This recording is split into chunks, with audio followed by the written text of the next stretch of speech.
Good morning বন্ধুরা, কেমন আছো তোমরা সবাই? আশা করি তোমরা খুব খুব ভালো আছো, আর আমিও ভালো আছি। আজকে আমি তোমাদের দুটো ফুল রেসিপি দেখাবো।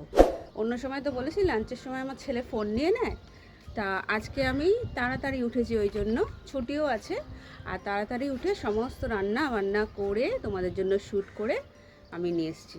তাহলে দেখতে থাকো, সঙ্গে থাকো, রেসিপিগুলো কেমন হয়েছে জানাবে।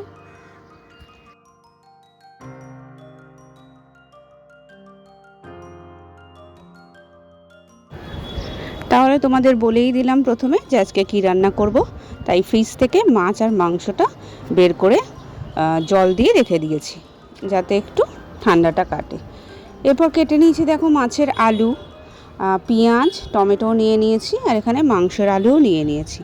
আর এইটা হচ্ছে আমার আদা রসুন বাটা। এবারে একটু অল্পই বেটেছি, মানে আমি শনিবার করে মোটামুটি বাটি, এক সপ্তাহ আমার চলে, তাই এটা অল্পই বেটেছি। যতদিন চলে চলুক, তারপরে আবার দেখা যাবে।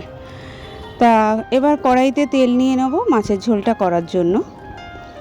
তেল গরম হয়ে গেলে মাছের মধ্যে নুন হলুদ মাখিয়ে সেটাকে ভাজতে হবে, একটু ভালো করেই ভাজবো। আর ট্যাংরা মাছ তো একটু ফাটে, ওই জন্য ঢাকা দিয়ে দিয়েই ভাজবো।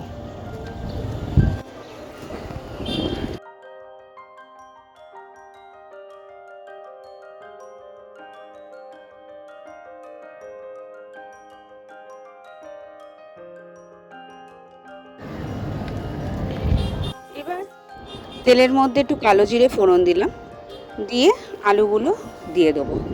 আলুগুলো একটু ভাজা ভাজা হবে, একটুখানি নুন আর হলুদ দিয়ে আলুটা ভাজতে থাকবো। তারপর তোমরা দেখতে থাকো।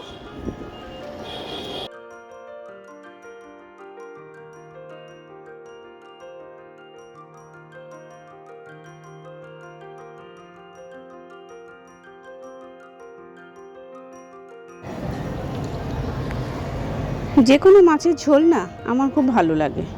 আমি মোটামুটি সব রকমের মাছই খাই, কিন্তু ওই কি বোয়াল, তারপর তরোয়াল মাছ, এইসব আমাদের বাপের বাড়িতেও কোনো দিন আসেনি, আর এখানে তো প্রশ্নই ওঠে না।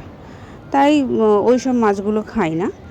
আর মোটামুটি আর অন্য সব কিছুই মাছ খাই। আমার ট্যাংরা মাছও খেতে খুবই ভালো লাগে, আর যদি ডিম থাকে তাহলে তো আরও ভালো। যাই হোক, আলুর মধ্যে এবার পেঁয়াজ দিলাম, পেঁয়াজ দিয়ে একটু ভালো করে ভাজা ভাজা করব। আর তোমরা কীরমভাবে কি রান্না করো, মাছের ঝোল, ট্যাংরা মাছ হোক কি অন্য মাছ হোক। আজকে ট্যাংরা মাছ নিয়ে করছি যখন, আজকে ট্যাংরা মাছটাই তোমরা একটু বলো কীরমভাবে তোমরা করো, কি ফোড়ন দাও। তা এরপর একটু টমেটো দেব। টমেটো দিয়ে আদা রসুন যে পেস্টটা ছিল, ওই আদা রসুনের পেস্ট দেবো। এবার বেসিক মশলাগুলো দিয়ে দেবো, হলুদ, লঙ্কা, জিরে গুঁড়ো, আমি ধনে গুঁড়োও দিই, তাতে কোনো অসুবিধা হয় না, কোনো টেস্টের কোনো পরিবর্তনও হয় না। তো যাই হোক, এগুলো দিয়ে একটু ভাজা ভাজা করব, সাথে একটুখানি না জল দিয়ে দেবো, যাতে মশলাটা আরও ভালো করে, মানে কষাটা ভালো করে হয়। তারপর ঢাকা দিয়ে দিয়ে আমি কষবো। আর তোমরা না কমেন্টে আজকে একটু জানিও যে তোমাদের ছেলেরা কি খেতে ভালোবাসে, মাছ না মাংস না দুটোই ভালোবাসে, আমাকে একটু জানিও। আর আজকে তোমাদের কাছে কিন্তু একটা প্রশ্ন থাকলো যে আমার ছেলে কি খেতে ভালোবাসে, মানে কী খেতে ভালোবাসাটাও বলাটা ভুল। ওখানে আমি তো বললামই, ও দুটোই খায়, মাছও খায় মাংস খায়, কিন্তু আজকে ওর কোনটা ভালো লাগবে এটা তোমরা একটু কমেন্টে জানাও তো, যে বাচ্চাদের কীরকম জিনিসটা বেশি ভালো লাগে, মাছ না মাংস। আর আমার কোন রান্নাটা টেম্পটিং হয়েছে দেখতে, সেটা লাস্টে তোমরা দেখো, তারপরে জানিও কীরকম লাগছে। তাই যাই হোক, মশলাটা ঢাকা দিয়ে দিয়ে কষিয়ে নিলাম।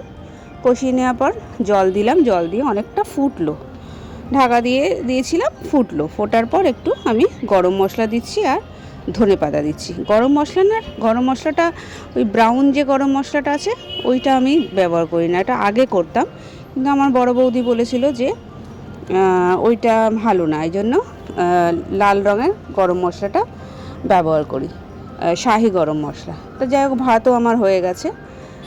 এইবার শুরু হবে মাংসের পর্ব। মাংসের আলুগুলো কেটে নিলাম। মাংস মাঝে মধ্যে আলু ছাড়াও করি, আবার মাঝে মধ্যে আলু দিয়েও করি, কারণ আলুটা আমার হাজব্যান্ড খুব ভালোবাসে, আমিও খুব ভালোবাসি, ছেলে অত ভালোবাসে না, ওর তো শুধু হলেই বেশি ভালো। তা যাই হোক, আলুটা লাল লাল করে ভেজে তোলা হয়ে গেল।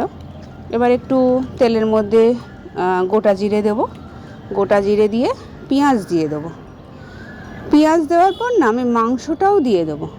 তোমরা হয়তো ভাববে যে এটা আবার কীরকম রান্না করছে, কিন্তু না, এরমভাবে করে দেখো, খুবই ভালো লাগবে। আমি পেঁয়াজ, মাংস, আদা, রসুন, টমেটো, তারপর বেসিক যে মশলাগুলো সব একসাথে দিয়ে কষতে থাকবো। আর কষানোটা কিন্তু একটু ঢাকা দিয়ে দিয়ে কষতে হবে। জানো আমি একটু ঢাকা দিয়ে দিয়ে রান্না করা বেশি পছন্দ করি। তা ঢাকা দিয়ে দিয়ে রান্না করতে করতে যখন জল বেরিয়ে যাবে, তারপর একটুখানি সিমটা একটু জোরে করে দিয়ে আবার কষাবে, কষাতে কষাতে আবার ঢাকা দিয়ে দেবে। লাস্টে দেখবে ঢাকা দিয়ে করতে করতে তোমাদের পেঁয়াজ, টমেটো সব গলে মশলা কষে একদম লাল হয়ে মশলাটা থেকে তেল ছেড়ে আসছে। খুব সুন্দর এটা হয়। মানে আমাকে পেঁয়াজ আলাদা করে ভাজতেও হলো না লাল করে, তারপরে আবার মাংস দেবো, তারপর টমেটো দেবো, সব একসাথে বসিয়ে দাও। কষতে কষতে দেখবে যেরকম মানে অন্য প্রসেসে করলে যেরকম তোমার আসতো মশলা কষা, এটাও সেরকমই মশলা কষাটা আসবে। রান্না করতে করতে হাঁপিয়ে গেছি, একটু বসলাম, বসে একটু নিজের চর্চা করছি, একটু মুখ টুক দেখে নিচ্ছি। আর অবশ্যই কিন্তু কমেন্টে জানিও ফিশ না চিকেন, তোমাদের ছেলেরা বা মেয়েরা বাচ্চারা কে কোনটা ভালোবাসে বলো, আর আমার কোন রান্নাটা টেম্পটিং হয়েছে সেটাও জানিও। এই হচ্ছে চিকেন, দেখো চিকেনের থেকে জল বেরিয়ে এসছে অনেকটাই, কারণ চিকেন তো সেদ্ধও হতে লাগবে। এইবার দিয়ে দিচ্ছি লাস্টে একটু টমেটো সস। টমেটো সস দিলে না টেস্টটা আরও দ্বিগুণ বেড়ে যায়। এই টমেটো সসটা দিয়েও আমি আরও কষবো। আর আলুটাও লাস্টে দিয়ে দিলাম। আলুটা দিয়ে কষতে কষতে আবার একটু ঢাকা দিলাম, কারণ আলুটা তো শুধু ভাজা, সেদ্ধ হয়নি। ঢাকা দিয়ে দিয়ে তাই দুটোই করলাম সেদ্ধ। এইবার একটু জল দিয়ে দিলাম, অল্প জল, কারণ শুধু মশলা কারণ এটা তো আবার একটু রাতেও থাকবে, তার জন্য। এবার একটু গরম মশলা দেব, দিয়ে এবার ঢাকা দিয়ে দিলাম। এবার এইটা একটু হোক, জলটা একটু মরুক। দেখো কীরকম লাগছে বন্ধুরা, ভালো লাগছে না? উফ, মাংসটা যা হয়েছিল না, আর মাছটা, দুটোই দারুণ হয়েছিল। তোমাদের কিন্তু কোশ্চেন রইল, কমেন্টে কিন্তু অবশ্যই জানাবে।